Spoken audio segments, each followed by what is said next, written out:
UP लोक सेवा आयोग के आप सभी अभ्यर्थियों का डीपीआईएस में स्वागत है। देवप्रयाग में स्वागत है और आप जुड़ चुके हैं डीपीआईएस के साथ। डीपीआईएस के साथ जुड़ करके और आज लोक सेवा आयोग में आप सभी बड़ी संख्या में पहुंच करके आयोग में अपनी बातों को शांतिपूर्ण तरीके से रखने जा रहे हैं और यही नारा है, चलो बुलावा आया है, आयोग ने बुलाया है।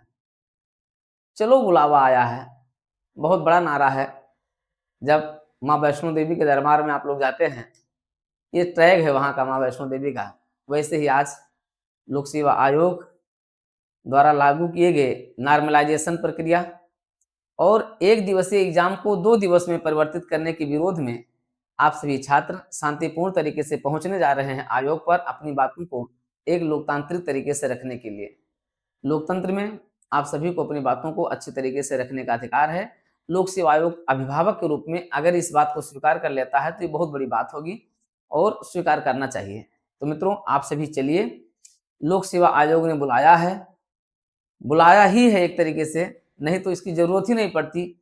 उत्तर प्रदेश के कोने कोने से, पूरा दिल्ली से आप सभी बसों को बुक करा करके आ रहे हैं और बहुत लोग तो प्रयागराज में ही बैठे हुए हैं, यहाँ से निकलने के लिए अभी तैयार ही नहीं है। तो निकलिए अपने हक के लिए, अपनी बातों को रखने के लिए। ये आपकी नहीं, ये हमारी नहीं, ये हमारी आने वाली जनरेशन के लिए, अगले 10 सालों के लिए, अगले 20 सालों के लिए आयोग फिर से रिजर्व कर देगा नॉर्मलाइजेशन प्रक्रिया को। क्यों? क्योंकि हर साल लाखों की संख्या में संख्या बढ़ रही है और ये एग्जाम आगे आने वाले समय में कम से कम 10 लाख छात्र पीसीएस में फॉर्म भरेंगे, तब 2 दिन हो सकता है 3 दिन में एग्जाम करवाना पड़े और नॉर्मलाइजेशन और जटिल हो जाएगा। इस नॉर्मलाइजेशन रूपी महा राक्षस का विनाश करना है तो आज आयोग के सामने अपनी बातों को रख करके और इस नॉर्मलाइजेशन को सदा सदा के लिए समाप्त करना होगा। आइए, और इसको समाप्त करके आयोग क्या करे, यूपी पीसीएस और समीक्षा अधिकारी दोनों के लिए नई तिथि घोषित करे। ये तिथि जनवरी फरवरी में तो संभव नहीं है कि महाकुंभ का आयोजन होगा, इसलिए मार्च और अप्रैल में तेजी से इस परीक्षा को एक दिन में करवाए और 1-2 महीने बाद ही, यानी ये चाहे तो तुरंत इसका मेंस करवा ले और अगली परीक्षा 2025 की भी जुलाई अगस्त में करवा ले। उसके पहले इस पूरी प्रक्रिया को पूरा कर दे। आयोग चाहे तो सब कुछ कर सकता है, शासन चाहे तो सब कुछ कर सकता है, लेकिन इसमें निर्णय लेना है आपके हक के लिए, आपके आने वाली पीढ़ियों के लिए, अगले 10 सालों के लिए। नहीं तो अगले 10 साल आप सभी के लिए क्या हो जाएगा, नॉर्मलाइजेशन के तहत रिजर्व हो जाएगा, फिर कोई भविष्य नहीं है।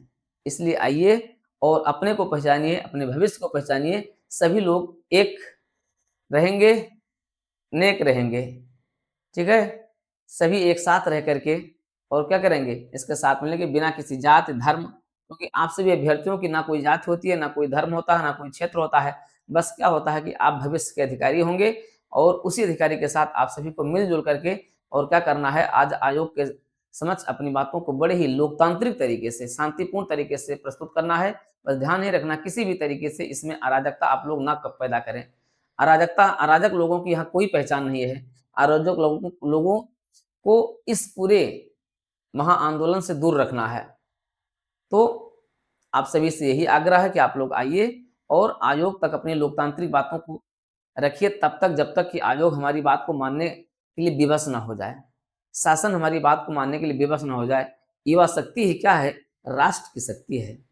इस राष्ट्र की शक्ति को कोई झुका नहीं सकता है, कोई मोड़ नहीं सकता है, कोई तोड़ नहीं सकता है। तो फिर क्यों हम विलंब करें, पहुंचिए बस अभी कुछ ही देर में आयोग के समक्ष। तो मित्रों, आप सभी की इस अपार ऊर्जा का सम्मान करते हुए और यही कह रहा हूं कि आपको बिना किसी भेदभाव के, बिना किसी आशंका के आयोग पहुंचना है तो पहुंचना है। आइए, और तन मन धन के साथ हम सभी इसके साथ लगे हुए हैं, जुड़े हुए हैं और संपूर्ण समर्थन है। धन्यवाद। परीक्षा बस यही है, परीक्षा हमें करवाना है जल्दी से जल्दी। मार्च 2025 में ये परीक्षा आपकी हो जाए, एक दिवसीय, एक दिन के लिए, एक दिन एक शिफ्ट के साथ पूरी परीक्षा संपन्न हो। पुरानी परंपरा के अनुसार ही इसका समापन किया जाए। प्रारंभिक परीक्षा केवल एक ही दिन में संपन्न हो, एक ही पेपर द्वारा संपन्न हो, इस बात को हमें ध्यान रखना है। और उत्तर प्रदेश में कार्यरत सभी कोचिंग संस्थानों से भी आग्रह यही है कि आप सभी लोग भी इसमें बढ़ चढ़ करके हिस्सा लें, इसको समर्थन करें। अपार छात्र ऊर्जा शक्ति के साथ हम अपनी ऊर्जा को उनके साथ मिला दें। इसी के साथ ढेर सारी शुभकामनाएँ आपके इस महाअभियान के सफल होने की।